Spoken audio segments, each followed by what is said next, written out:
आज आप देख लें कि 2 साल में किसी हुकूमती शख्स पर कोई इंक्वायरी भी नहीं की गई, रेफरेंस नहीं बन सका। मियां साहब को मशवरा दिया है कि वो इलाज करवा कर आए जिस मकसद के लिए गए थे। बाकी फैसला मियां साहब का अपना है। अदालतें में यही है, अदालत का प्रोसेस नहीं रुक रहा, ना सजा में कमी हो रही है। इलाज उनका हक है, हर बीमार आदमी का हक है। अपनी पेशी के बाद और ये PML नून के लीडरान का वतीरा रहा है कि अंदर वो भीगी बिल्ली बने होते हैं और बाहर आके शेर बन जाते हैं। झूठ इस एतमाद से बोलते हैं, मेरा ख्याल है कि खुद उनको भी यकीन आ जाता है कि जो वो कह रहे हैं वो दुरुस्त है। अगर उनको कोई एतराज है, एक तो ये है कि वो जवाबात दें। जिन्होंने अपने अकाउंट्स को प्लस किया था, अवाम ने अपने वोट से उनको माइनस कर दिया है। जो फैटफ का कानून है, न मैं न मेरी पार्टी, हम तो इससे परेशान नहीं है। बातें ये जो इतनी एहसान इकबाल कर रहे हैं, तो उनको तो ये भी दिलाना चाहिए कि हम फैटफ में आए क्यों, ग्रे लिस्ट में हम आए क्यों। मनी लॉन्ड्रिंग शिबली फराज ने की है या इमरान खान ने की है? मनी लॉन्ड्रिंग तो इन्होंने की है। तो उस पर यही देखें, आप यही वोट देंगे। बिस्मिल्लाहिर्रहमानिर्रहीम। अस्सलाम वालेकुम नाज़रीन, आप लाइव प्रोग्राम देख रहे हैं। मैं इमरान खान हूँ। सबसे बड़ा सवाल, मियां नवाज शरीफ साहब वापस आएंगे या नहीं आएंगे, ये पाकिस्तान की पॉलिटिक्स के अंदर है। और वो इसलिए कि मियां साहब 3 मरतबा पाकिस्तान के वज़ीर-ए-आज़म रहे हैं और तीनों मरतबा जब उनकी हुकूमत ख़त्म हुई या उनको इक़्तिदार से हटाया गया तो वो कोई खुशगवार लम्हात नहीं थे। और अब पाकिस्तान के जो इदारे हैं उनके साथ मियां साहब इतनी दूर तक जा चुके हैं कि शहबाज शरीफ साहब की फायर फाइटिंग की कोशिशें भी रंग नहीं ला पा रही।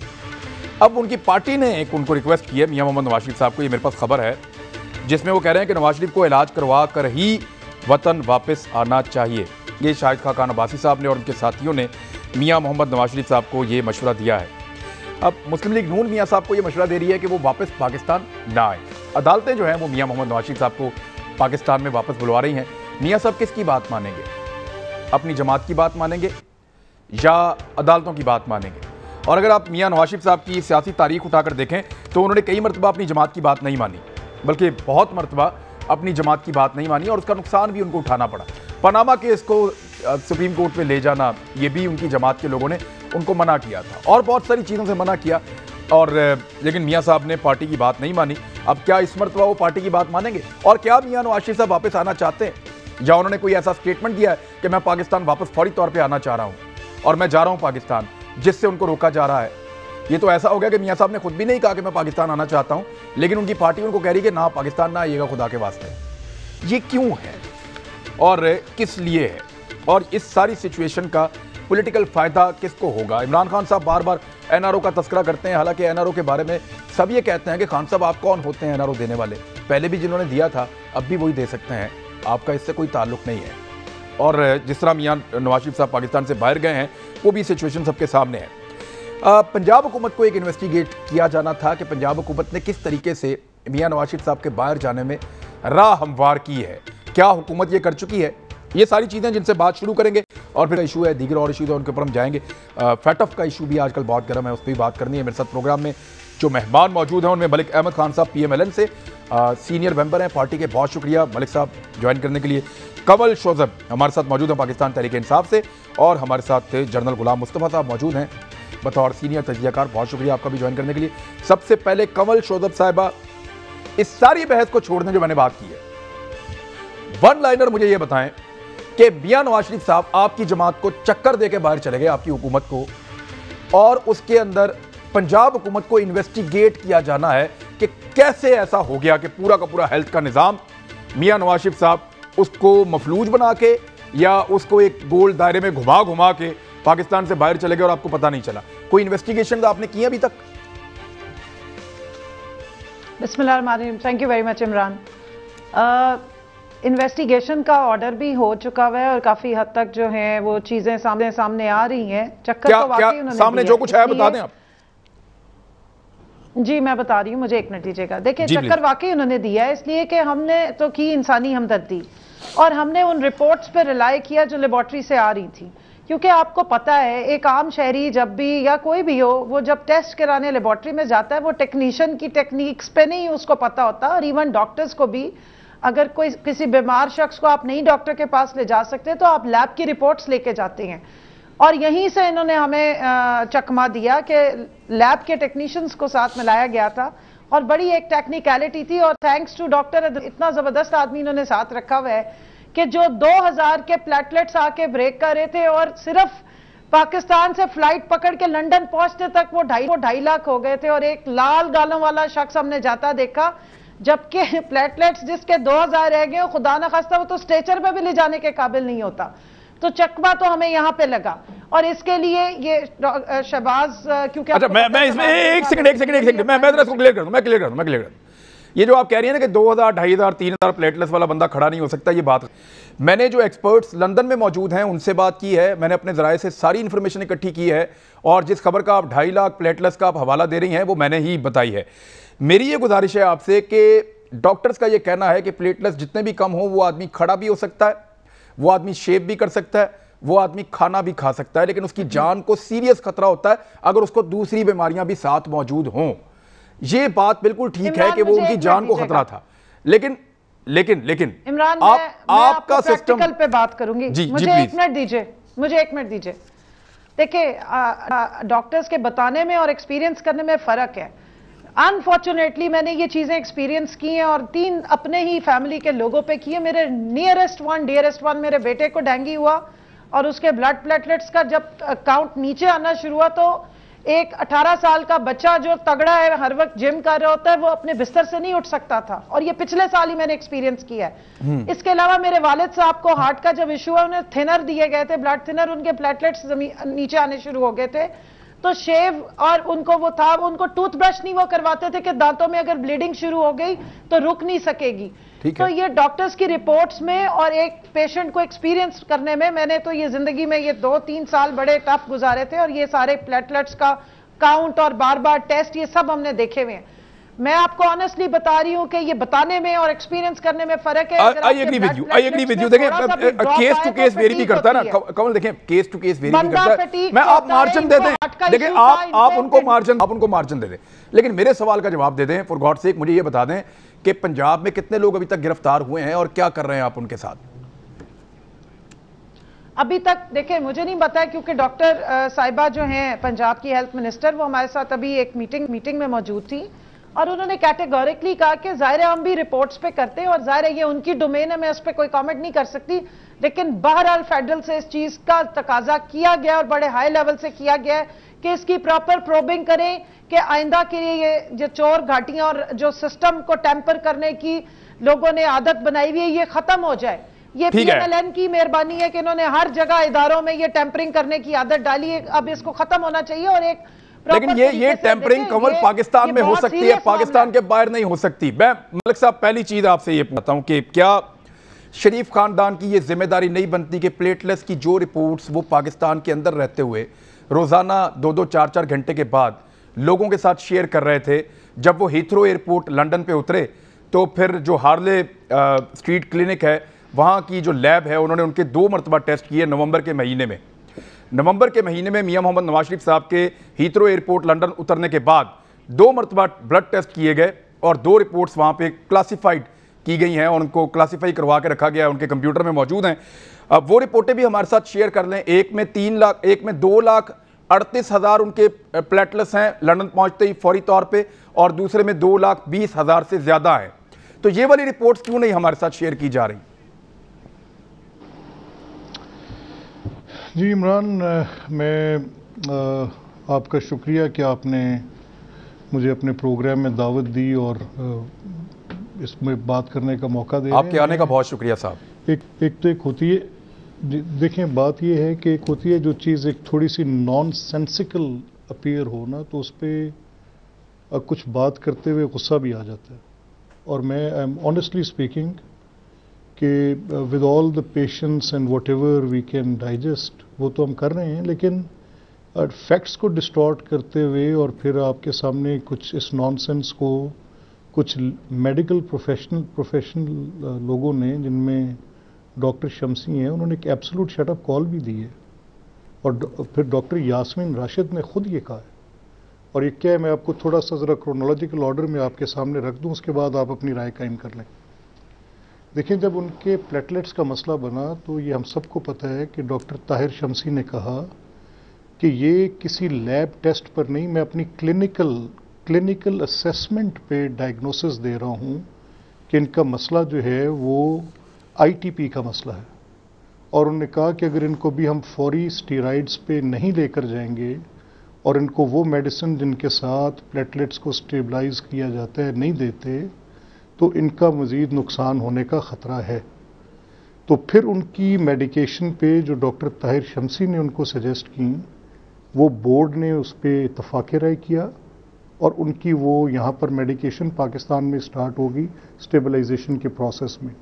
मुझे ये बात इसलिए पता है कि क्योंकि जब उनके बाहर जाने का बंदोबस्त किया जा रहा था और कोर्ट में केस था, और जब गवर्नमेंट ने एक बिल्कुल ही एक इडियोटिक ऑर्डर जो कि लीगली भी करेक्ट नहीं था, वाइज भी नहीं था, और लॉ भी इनको इजाज़त नहीं देता था कि आप कंडीशनैलिटी अटैच कर दें जब ECL से रिमूवल करें, तो हमने ये कोर्ट में जाके कहा कि ये ऑर्डर बिल्कुल इल फाउंडेड ऑर्डर है और इसको आप सेट असाइड करें। और अगर इन्होंने ECL से, या तो कैबिनेट ये फैसला कर दे कि ECL पे नाम रख सकती है या निकाल सकती है, ठीक है, ये फैसला हुकूमत कर सकती है, इससे आगे नहीं बात हो सकती। तो कोर्ट ने हमारी बात से इत्तेफाक किया। अच्छा, उसके बाद जो उनकी एक पीरियड है जो आफ्टर हॉस्पिटल वो अपने घर में रहे और अंडर मेडिकेशन रहे, और उनके प्लेटलेट्स को बिफोर ही कुड ट्रेवल उनको स्टेबलाइज करके उसका काउंट 50,000 तक किया गया। अच्छा, अब ये सारी बात के लिए एक कमेटी कॉन्स्टिट्यूट की गई और उस कमेटी को sub committee of the cabinet कहा गया, जिसमें इनके इंटीरियर के मिनिस्टर, इंटीरियर के सेक्रेटरी, लॉ मिनिस्टर और Shahzad Akbar, the then interior secretary Azam Suleman साहब, ये सारे लोग इसमें शामिल थे। उसमें जब हमारे रेप गए, उन्होंने अपना रिकॉर्ड पेश किया, वो सारी मेडिकल रिपोर्ट्स पेश की, डॉक्टर शमसी को उस कमेटी की प्रोसीडिंग्स में बुलवाया गया, और फिर उसके बाद डॉक्टर फैसल से, जो आज इनके एडवाइज़र भी हैं, प्राइम मिनिस्टर ने ये सारी बात शेयर करने के बाद उनसे उनकी राय तलब की, उन्होंने अपनी राय दी। तो फिर ये फैसला किया गया कि जो उनके पहले मुआलिजीन हैं, क्योंकि उनकी इस कंडीशन से पहले कुछ अंडरलाइंग कंडीशंस थी, उन अंडरलाइंग कंडीशंस में उनकी हार्ट की एक सर्जरी है जो बड़ी कॉम्प्लिकेटेड है, और उस हार्ट की सर्जरी के लिए जो मुख्तलिफ यहाँ के कार्डिक के सर्जन्स थे, उन्होंने कहा कि the same physician and surgeon could suggest कि फर्दर इंटरवेंशन होनी है कि नहीं, क्योंकि ये पहले जिन्होंने किया है ये कॉम्प्लिकेटेड है, 3 डिफरेंट सर्जरीज हो चुकी हैं। अब इस कंडीशन में मियाँ साहब को यहाँ से बाहर भेजा गया। अब वहाँ पर जाने के बाद, क्योंकि मैं उस बोर्ड के साथ और पंजाब असेंबली में, क्योंकि ये आपके इल्म में है कि ये फैसला कोर्ट का था कि अदालत ने ये कहा कि अगर फर्दर एक्सटेंशन होगी बेस्ड अपॉन डॉक्टर्स एडवाइस, तो वो पंजाब गवर्नमेंट देखेगी। CRPC में ये प्रोविज़न है, ये बेल का मैटर नहीं है, retaining a person who is not well in the prison इसका मैटर है, और ये फैसला सूबाई हुकूमत कर सकती है। तो जो कमेटी उन्होंने तश्कील दी मेडिकल बोर्ड की, उन्होंने ये मामला तय किया कि आप हमें जी पेट स्कैन दें।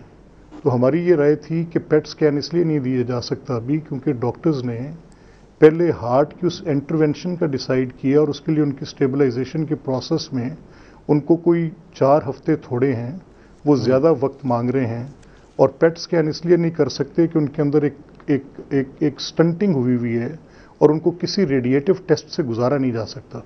यही मसला उनका यहाँ पर भी था। यही बात डॉक्टर यास्मीन राशिद भी कह रही हैं। जिन दिनों में फवाद ने ये मसला उठाया, आपके प्रोग्राम पे शायद मैंने देखा, या आपके नहीं तो नदीम मलिक के तो मैंने ज़रूर देखा, और फिर वो न्यूज़ के वीडियो उसमें चले, बार बार चले डॉक्टर ताहिर शमसी के, जिसमें उन्होंने बड़ा कैटेगोरिकली क्लियरली सेड कि मैं आई ओन टू माई एडवाइस जो मैंने दी थी, और ये जितनी बात की जा रही है उस पर उन्होंने ये मिसाल भी दी, अगर आपकी नज़र से गुजरी या आपकी समातों को टकराई, जिसमें उन्होंने कहा कि जैसे गली की नुक्कड़ पे पान की दुकान पे खड़े कुछ लोग ये राय अहमद भाई, मेरी बात का, मलिक साहब देखिए, मेरी बात का जवाब जो है वो कवल शोजब साहिबा ने भी नहीं दिया। मेरी बात का जवाब अनफॉर्चुनेटली आपने भी नहीं दिया। तो आपको बड़ा क्लियर मैं ये कहना चाहता हूं कि बरतानिया में जाते ही जो 2.5 लाख के प्लेटलेट्स थे, वो रिपोर्ट हमसे क्यों शेयर नहीं की गई? इतनी बड़ी ज्यादती क्यों कर रहे हैं इस कौम से, ये जानना चाहती है। नहीं, देखिए मेरी बात सुने। देखिए, नंबर 1, एक तो हमने वो तमाम जो रिपोर्ट्स हमारे पास हैं और पब्लिक रियाल्म के अंदर हैं, वो हमने हर हफ्ते जो कोर्ट की रिक्वायरमेंट थी डेविड लॉरेंस की रिपोर्ट्स की आप बात कर रहे हैं, 2 मरतबा I agree with you sir. David Lawrence की आप बात कर रहे हैं, डेविड लॉरेंस पे बात करते हैं ना। अब आपकी सर डेविड लॉरेंस की रिपोर्ट के बारे में आप बात कर रहे हैं। डेविड लॉरेंस, मैं आपसे हेमाटोलॉजिस्ट ही नहीं है, मुझे मौका दें थोड़ा सा। जी देखें, नहीं देखें, जो जहां तक आपका उनके ब्लड काउंट्स की रिपोर्ट्स के मुतालिक बात है, जहां तक आपकी उनकी और इन्वेस्टिगेशंस की जो रिपोर्ट्स हैं, जिनको आपकी इन्वेस्टिगेटिव स्किल्स हैं, आई नो कि आप एक अच्छी इन्वेस्टिगेटिव जर्नलिज्म करते हैं, और अगर आपके पास कोई ऐसी इन्फॉर्मेशन है जिसमें आपको ये पता है कि कुछ क्लासिफाइड करके रोकी गई हैं, और वो रोकी इसलिए गई हैं कि उसमें जो ब्लड का काउंट है वो आप कह रहे हैं कि 2.5 लाख तक उन सेल्स की काउंट आ रही है,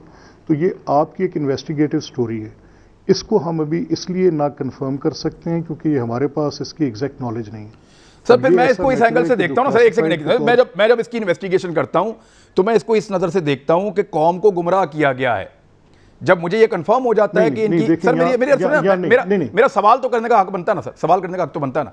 मुझे ऐसा लगता है कि एक आदमी जिसके चंद हजार के प्लेटलेट्स हुआ करते थे और हर 2 घंटे के बाद रिपोर्ट आती थी, वो जैसे ही लंदन के एयरपोर्ट पे उतरता है और वहां पे पहुंचते ही उसका जो टेस्ट किया जाता है उसमें वो 2.5 लाख हो जाते हैं। अब वो रिपोर्ट वो आदमी नहीं करता, उसको छुपा लेता है, बल्कि उसको जो कंप्यूटर है उसके अंदर क्लासिफाई करवा देता है कि अगर कोई भी बंदा इसको खोलेगा तो वो नोटिफाई हो जाएगा, और कोई बंदा इसको खोले भी ना। तो जब ये चीजें मैं देखता हूं तो मुझे शक होता है कि चक्कर तो दिया गया है, ऐसे तो कुछ नहीं हुआ। तो ये मेरा शक करना दुरुस्त नहीं है। अगर आप इसको नहीं, अगर आप इसको इस एंगल से देख लें, जैसे मैं अब आपसे कह रहा हूं, जब हम आपसे ये कह रहे हैं कि उनकी जो बेसिक ITP पे डॉक्टर शम्सी की एक डायग्नोसिस है, जिसमें उन्होंने बड़ा क्लियरली ये कहा कि ये जो प्लेटलेट्स की कमी है, ये अगर इसको हम इस मेडिकेशन पे नहीं लेकर जाएंगे तो ये ख़तरे के बाइस है, और अगर इसको हम इस मेडिकेशन पे ले जाते हैं अलॉन्ग विद अदर ट्रीटमेंट्स तो इसकी इम्प्रूवमेंट की तवक्को भी है। और वो सर देखिए, आप अहमद भाई बार डॉक्टर शम्सी की बात कर रहे हैं। डॉक्टर शम्सी जो हैं उनको आप रेफर कर रहे हैं, गवर्नमेंट उनके ऊपर भी इंक्वायरी करना चाह रही है कि वो ऐसा क्यों डरा रहे थे और उनके क्या ताल्लुकात हैं। डॉक्टर शम्सी ने हाल ही में, डॉक्टर शम्सी ने हाल ही में क्लेम किया था कि उन्होंने इलाज दरियाफ्त कर लिया है प्लाज्मा के साथ कोविड-19 के पेशेंट्स का। ये हम सब ने सुना सर, बिल्कुल रजिस्टर्ड है, अखबारात में छपा, आर्टिकल्स आए। डॉक्टर शम्सी ने यह क्लेम किया था। बर्तानिया के यंग डॉक्टर्स ने और दुनिया भर से डॉक्टर्स ने उनको चैलेंज कर दिया। बहुत सारे गोरों ने कहा कि ये आप क्या करने जा रहे हैं, पाकिस्तान में इन्वेस्टिगेशंस ऐसे होती हैं, इस तरीके से आप इलाज दरियाफ्त करते हैं, या इस तरह आप ट्रायल करते हैं? तो फिर इवन मैं बताता हूं, दुनिया में आए इसके मेरी अर्ज सुने ना, दुनिया में नेगेटिव रिजल्ट्स आए। अब उन्हीं डॉक्टर शम्सी को आप पूछें कि जनाब आपने इलाज दरियाफ्त किया था प्लाज्मा से, उसका क्या बना, तो वो आपको ये कहेंगे, कुछ इंटरव्यूज में वो कह भी रहे हैं कि जनाब हमने इलाज दरियाफ्त नहीं किया था, हम तो ट्रायल कर रहे थे। अब उन्होंने बयान ही बदल दिया अपना, उन्हीं डॉक्टर शम्सी। नहीं, not at all, not at all sir.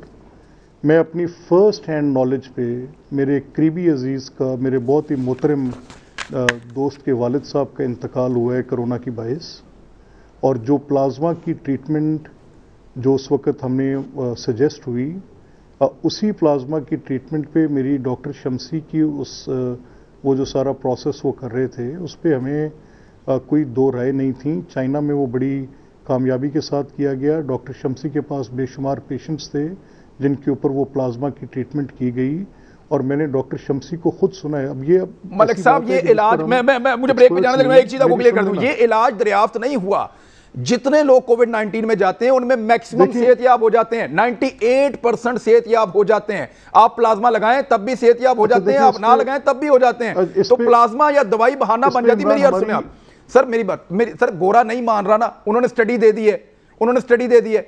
अंग्रेज ये कह रहा है, या साइंटिस्ट दुनिया भर के ये कह रहे हैं जो मेडिकल साइंस को जानने वाले हैं, कि जनाब ये प्लाज्मा हतमी इलाज नहीं है, इसके नेगेटिव रिजल्ट्स आए हैं। और डॉक्टर शम्सी खुद दस्तबरदार हो गए अपने बयान से। तो आप क्यों डिफेंड कर रहे हैं? ना देखिए ना, नहीं, मैं आपकी सिर्फ इस बात पर, क्योंकि आप ब्रेक पर जाने से पहले, क्योंकि मैं इसमें उनके साथ इंटरेक्टेड रहा हूं, ठीक है, और जो मेरी, क्योंकि इसमें हतमी तौर पे कोरोना पे किसी भी चीज की जब तक वैक्सीनेशन वाली, वो तो आपके सामने है सर। आप डॉक्टर शम्सी साहब से आप दोबारा पूछ लीजिएगा कि क्या ये एक मुकम्मल इलाज है। अब उनकी राय बदल चुकी है सर, बदल चुकी है। मुझे सिर्फ एक नहीं, मेरी सिर्फ एक बात आप सुन लें, उसके बाद आपका फैसला है। इसमें हर वो चीज जो इसमें कुछ हेल्प करती रही है, उसको एज एज एन एक्सपेरिमेंट, क्योंकि किसी के पास भी इसकी हेल्पिंग टूल के तौर पे, I agree with you sir, ठीक है, got it sir, got your point. इसको हेल्पिंग टूल के तौर पे तो हम ले रहे थे, लेकिन इसको हतमी तौर पे इलाज नहीं कहा जा सकता था, जो कि डॉक्टर ताहिर शमसी ने कहा। ये गैर जिम्मेदारी है जो उनका स्टेटमेंट था। अब उनके सारे स्टेटमेंट आपने आपके नवाज शरीफ साहब वाले मामले में तो आप उनको ठीक कहें, लेकिन हर मामले में उनके गवाह तो नहीं हम बन सकते ना। एक ब्रेक लें, जनरल साहब से शुरू करेंगे, ब्रेक के बाद इसी इशू का एक और पहलू उनके सामने रखूंगा। ब्रेक। वेलकम बैक नाज़रीन। जनरल साहब थोड़ी सी इंफॉर्मेशन देके फिर आपके सामने मैं ये सारा इशू आपके सामने रख देता हूं। ये जो डॉक्टर डेविड लॉरेंस है ना, ये नाम से तो बुरा लगता है, लेकिन ये भारतीय है और भारतीय ओरिजिन से इसका ताल्लुक है, और इसकी तस्वीर भी अगर चाहेंगे तो अगली ब्रेक में मैं दिखा दूंगा। ये डेविड लॉरेंस जो है ये कार्डियोथोरेसिक सर्जन हैं, ये फिजिशियन है ही नहीं, कार्डियोथोरेसिक सर्जन है, ये फिजिशियन नहीं है। और मियाँ साहब को जाते ही जिस डॉक्टर की ज़रूरत थी वो था हेमाटोलॉजिस्ट, और इसके लिए वहाँ जो डॉक्टर्स मौजूद थे पहले से, उन्होंने मियाँ साहब को सजेस्ट करना भी चाहा कि आपको कोई हेमाटोलॉजिस्ट से हम मिलाते हैं, लेकिन उन्होंने इनकार कर दिया कि डॉक्टर डेविड जो है वो खुद ही देख लेंगे सारे मामलात। और डॉक्टर डेविड जो हैं वो हैं कार्डियोथोरेसिक सर्जन और लंग्स कैंसर के ये स्पेशलिस्ट हैं, और इनका ये फिजिशियन भी नहीं है, इनका कोई ताल्लुक उस बीमारी से नहीं है जिस बीमारी के बारे में बता के मियाँ मोहम्मद नवाज शरीफ साहब ने पाकिस्तान से ट्रेवल किया था। अब एक प्लेटलेस वाला इशू, उन रिपोर्ट्स का इशू जिनको छुपाया गया, क्लासिफाई किया गया, और दूसरा ये डॉक्टर वाला इशू। और यही वो डॉक्टर हैं जिन्होंने मेडिकल रिपोर्ट भेजी है। जनरल साहब आपकी इतनी उम्र है कि अगर आपको छोटा मोटा कोई बीमारी हो तो उसी तरह की रिपोर्ट आपके ऊपर भी अप्लाई की जा सकती है। ये मुझे एक डॉक्टर ने बताया है कि जो रिपोर्ट डेविड लॉरेंस ने भेजी है वो किसी भी 60 या 70 साल की उम्र के आदमी को जो पाकिस्तान में रहता है, उसको इस किस्म की बीमारियां रहती हैं, हाई ब्लड प्रेशर की, या कोई एक आधा स्टंट डला हुआ हो, या उसको शुगर की प्रॉब्लम हो, तो उसके ऊपर एग्जैक्टली वही मेडिकल लेटर जो डॉक्टर डेविड ने लिख के दिया है वो उसके ऊपर सादिक आता है हर उस आदमी के ऊपर जो बूढ़ा है और पाकिस्तान में या एशिया में रहता है और उसको ये वाली बीमारियां थोड़ी हैं या ज्यादा हैं। जी जनरल साहब। देखिए, तो जाहिर है कि कुछ ना कुछ ऐसी चीज है जो इतनी राजदारी से काम लिया गया। जब ये मियाँ साहब गए हैं उस दिन जब लेके जा रहे थे, स्पेशल जहाज आया इनको लेके, तो ये walking very very straight up and like a healthy man. बहरहाल वो तो मुझे कम से कम इसमें कोई शक नहीं, नंबर एक कि मियाँ साहब ने वापस नहीं आना, नंबर टू ये जो कुछ भी हुआ है इसमें किसी न किसी स्टेज पर हमारे जो हुकूमतें हैं उनका भी कोई हिस्सा है। किस हद तक है ये मैं नहीं बता सकता, मुझे पता नहीं है इस चीज का, क्योंकि जब हम ये कहते हैं कि ये रिपोर्ट्स मैनिपुलेट हुई हैं और इस किस्म की चीज जो डॉक्टर्स उनको तो पता लगना चाहिए था फौरन कि जिस दिन ये मियाँ साहब गए उस दिन से ही बातचीत शुरू हो गई थी, तो क्यों नहीं इंक्वायरी करवा ली गई, क्यों नहीं चेक करवा ली गई कैसे हुआ, कौन टेक्नीशियन थे, कैसे ये होता है। ये नहीं कि ये होता नहीं है पाकिस्तान में। सर अदालत में बुला के सहाफियों से पूछा गया कि आप इसको डील कैसे कह सकते हैं, कौन तासुर दे रहा है डील का। यानी हमें तो, मैं ये बात सितंबर से कह रहा था कि मियाँ साहब जा रहे हैं और वो नवंबर में चले गए, लेकिन अब हम क्या कहें सर, हम तो डील भी नहीं कह सकते थे उसको उस वक्त। देखिए मैं डील की देखिए ऐसे कैसे हो सकता है कि इतनी बड़ी हुकूमत है हमारी, पंजाब की हुकूमत है, फेडरल हुकूमत है, इतने सारे डॉक्टर्स है, इतना सारा कुछ है, उसके बावजूद ये सारा कुछ हो जाता है। आज अगर ये जो हमारी पीटीआई की हुकूमतें हैं ये अपने आप को से बड़ी जुमा करार देती हैं तो मैं इसको तस्लीम करने को तैयार नहीं हूँ। कम से कम ऐना पॉलिसी नहीं है कि भाई सारा कुछ चेंज हो गया सारा कुछ। नंबर एक। नंबर दो, मैंने कहा मियाँ साहब वापस नहीं आ रहे। ये जो नून लीग जो बात कर रही है वो बड़ी वाज़ेह है कि हमने पार्टी ने उनको मशवरा दिया है, मियाँ साहब ने वापस नहीं आना, आने का कोई मकसद हो तो वापस आए ना उनका। नंबर तीन, ये जो इन्वेस्टिगेशन की आप बात कर रहे हैं ये कंप्लीट नहीं होगी इन्वेस्टिगेशन। अगर होनी होती तो कितने दिनों से बात चल रही है, क्यों नहीं होगी कंप्लीट। अगर आप ये सारी रिपोर्ट्स लेके आ सकते हैं, आपको सारी चीज पता चल सकती है, तो क्या हुकूमत के पास इतने जराए नहीं है कि सारी चीजें पता करके हुकूमत के साथ रखे। फिर पंजाब हुकूमत ये कह रही है कि हमने फरवरी में लिख दिया था खत कि हम और इसको एक्सटेंशन देने को तैयार नहीं है, इसके बावजूद किसी किस्म की कोई कार्रवाई नहीं की गई। ये हुकूमत ना छुपती है ना सामने आती है। जनरल साहब एक्चुअली ये क्या कर रहे हैं, विकेट के दोनों तरफ खेल रहे हैं और कैसे खेल रहे हैं, यानी कुछ समझ आने वाली बात नहीं है। आप इसका अगर असर देखना चाहते हैं, इसका आप ये मैं इफेक्ट बता रहा हूं आपको। नून लीग की जितनी भी अपोजिशन है उसका आज तक उनको किसी किस्म का कोई इन्होंने हुकूमत को टफ टाइम दिया किसी जगह पर भी। हर जगह तो नून लीग जो है वो हुकूमत के साथ किसी किस्म की जो वोटिंग हुई अभी तक नून लीग ने हुकूमत का साथ दिया है इसमें। ठीक है, तो ये बड़ा मुझे कोई शक नहीं है इसमें। बहरहाल अब इशू ये है कि पूरा मुल्क अब एक मियां नवाज शरीफ साहब को वो कन्विक्टेड हैं, ठीक है, सही है या गलत है, उन्हें वो तो हमारी सुप्रीम कोर्ट ने फैसला कर दिया हुआ है इसके ऊपर। इस पे नून लीग जितना मर्जी बात करते रहे, कुछ नहीं हो सकता। अगर हमारे मुल्क में हमने ये रिवाज डाल दिया है कि कन्विक्टेड प्रिजनर जिस किस्म की बीमारी हो, अल्लाह ताला उनको सेहत दे, तंदुरुस्ती रखे, हम उनको खुद वोट देते रहे मियां साहब को, लेकिन आप क्या, हमने क्या इस मुल्क में रवायत क्या डाल दी इसमें? सर असल में जनरल साहब मसला यही है ना, आप पहले मियां साहब को वोट देते रहे, अब आपने किसी और को दे दिया है, यही तो मसला है जनरल साहब। भाई वोट इसलिए दे दिया ना जी कि हमने देखा कि इतनी दफा वोट दिया, उसका कोई इफेक्ट दिखला नहीं। जब भी मसाइल हुए मियां साहब तो नजर नहीं आए वहां पे खड़े होने के लिए, और मियां साहब ने जब भी इतनी कंपेन चलाई कि मैं इनकलाबी हो गया हूं, तो मैं उस वक्त बड़ा परेशान था कि मियां साहब को हो क्या गया अचानक। ये मियां साहब इनकलाबी हो नहीं सकते ना, उनका खमीर उससे नहीं उठा हुआ। बहरहाल बात यह है कि देखिए इस वक्त पूरा मुल्क हमने एक शख्स की सेहत के साथ बांध दिया हुआ है, और वो कन्विक्टेड आदमी है, चाहे वो 3 दफा का प्रेसिडेंट है। क्या हम इसी किस्म की फैसिलिटी किसी और को देने को तैयार हैं? हम तो अपनी जेलों में जो लोग मरे उनको किसी प्राइवेट अस्पताल में जो पाकिस्तान में, उन पर ले जाने को तैयार नहीं है। तो ये क्या हमने आपने अदालती निजाम इस किस्म का दे दिया? नहीं, थोड़े दिन पहले खबर आई है प्राइम मिनिस्टर ऑफ पाकिस्तान ने खवातीन को जो बुजुर्ग है उनके लिए कुछ नरमी पैदा की है, और बहुत सारे लोग जो है उसमें छूटे भी हैं। तो इस किस्म की नरमियाँ होनी चाहिए, लेकिन जो मियाँ साहब को मिली सहूलत वो तो पाकिस्तान नहीं दुनिया में नहीं मिलती। वो तो मैं अब कमल शोधब साहिबा देखें, मियाँ साहब का तो नाम तारीखी सुनहरे रूप में लिखा जाएगा कि उनको एक ऐसी सहूलत मिली कि जो किसी को नहीं मिली, लेकिन आपका भी नाम लिखा जाएगा कि आपने एक ऐसी सहूलत दी जो किसी ने भी नहीं दी थी, यानी आप भी उसके अंदर बराबर के हिस्सेदार और शरीक हैं। कम से कम जनरल साहब तो इसमें कन्विंस्ड हैं आपके वोटर होने के बावजूद। देखिए इमरान प्राइम मिनिस्टर साहब ने अभी अपनी कुछ दिन पहले इंटरव्यू में इस बात का आपके सामने ही है, उन्होंने वो कभी झूठ नहीं बोलते, उन्होंने स्ट्रेट फॉरवर्ड कहा है कि वाकई हमसे गलती हुई है, क्योंकि हमें जो रिपोर्ट्स ला के दिखाई गई प्राइम मिनिस्टर साहब के पास भी आई, और मैं तो जाहिर है या हम लोग जो स्पोक्स पर्सन है या कैबिनेट मेंबर्स हैं वो जाके डायरेक्ट तो नहीं उनको देख रहे थे, तो जो हमें बताया गया उसमें तो उनकी यही सिचुएशन थी कि हम ऑनेस्टली हमें यह था कि कहीं खुदा ना खास्ता जिस तरह उनकी बेटी कह रही थी कि अब दम निकला और अब कहीं मियाँ साहब की जो है वो जान को खतरा है और उन्हें पॉइजन दे दिया है ये और वो, उसने वाकई वर्क किया उनके लिए। लेकिन जहाँ तक रिपोर्ट फजिंग की आप बात कर रहे हैं, उसमें हमने डिमांड की है, प्राइम मिनिस्टर साहब ने भी कहा है कि ये प्रॉपर इसकी इन्वेस्टिगेशन करें और लूप होल्स चेक करें कि कौन कौन सिस्टम में उनको सपोर्ट करता रहा। अब उसमें कोई भी हो सकता है XYZ, लेकिन मैं इस वक्त किसी का नाम नहीं ले सकती, क्योंकि जब भी कोई इन्वेस्टिगेशन चले, मुझे अब एक और सवाल का जवाब दें। कमल एक मिनट, एक सवाल का जवाब दें, मैं जरा टॉपिक शिफ्ट करें जरा थोड़ा सा। मुझे बताएं कि फैटफ के ऊपर कानून आप लोगों को लगता है पास करवा लेंगे? ये शिबली फराज साहब ने बड़े कॉन्फिडेंस के साथ कहा। कैसे? फिर कोई सेनेट पे बच कर लिए हैं आपने कि वो खाना खाएंगे उनके साथ वोट डालेंगे आपको, अब कैसे करेंगे? यानी मेजॉरिटी तो आपके पास नहीं है, तो कोई मैनेज कर लिया इस दफा, फिर आपने कोई सरप्राइज मिल जाएगा इनको, अपोजिशन को क्या होगा? देखिए जी फैटफ का जहां तक बिल की बात है, मैं इसका मुझे 1 मिनट सिर्फ दीजिएगा। फैटफ की ग्रे लिस्ट से ब्लैक लिस्ट में जाने का नुकसान किसको होगा? मुल्क को। PTI को नहीं होगा, पाकिस्तान को होगा, पूरे पाकिस्तान को होगा।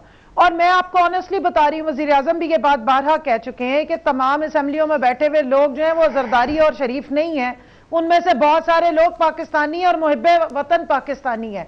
ये चंद लोग हैं जो सिर्फ इनको खुश करते हैं और इनकी फिक्र करते हैं, उन्हें पूरे मुल्क और 22 करोड़ अवाम की कोई फिक्र नहीं होती। लेकिन बहुत सारे ऐसे भी बैठे हैं जिन्हें सिर्फ अपनी अवाम की फिक्र होती है, और इस तरह के तमाम जो जिंदा दिमाग वाले और कॉन्शियस जिनका जिंदा जमीर वाले वो यकीनन पाकिस्तान को वोट करेंगे, पाकिस्तान को वोट। चले मैं नहीं करेंगे। मलिक साहब बड़ा आगे आपके लिए, मैं ब्रेक के बाद आपके सामने रख दूंगा कि हुब्बुल वतनी जागने वाली है कुछ अपोजिशन के लोगों में, और हुब्बुल वतनी के चक्कर में वो अपनी पार्टी से दोबारा जो है वो आपको मायूसी हो सकती है। ऐसी हुब्बुल वतनी और ऐसे स्टेटमेंट ये PTI के आ रहे थे जब सेनेट चेयरमैन को तब्दील करने की आपने कोशिश की थी, इसी तरह इनका कॉन्फिडेंस था। वो कॉन्फिडेंस मुझे आज दोबारा नजर आ रहा है, आपको आ रहा है? ब्रेक के बाद वेलकम बैक नाज़रीन। मलिक साहब कोई सरप्राइज देख रहे हैं आपके? वाकई में हुकूमत आपकी मदद की बगैर, आपकी क़यादत की मर्जी के बगैर फैटफ के अंदर ये जो फैटफ के हवाले से कवानीन पास करवा लेंगे, वो तो बहुत कॉन्फिडेंट है।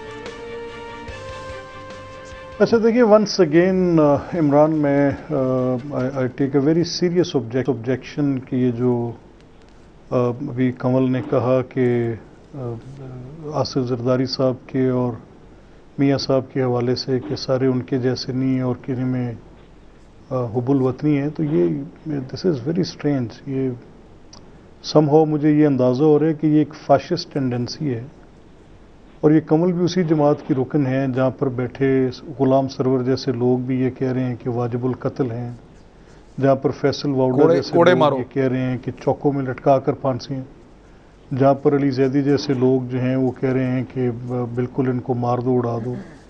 और उसी ये एक फाशिस्ट टेंडेंसी है और ये हुबुल वतनी के सर्टिफिकेट्स बांटने वाले कौन होते हैं? इजाजत देना जो मुझे जनरल साहब को मौका देना है बाद में।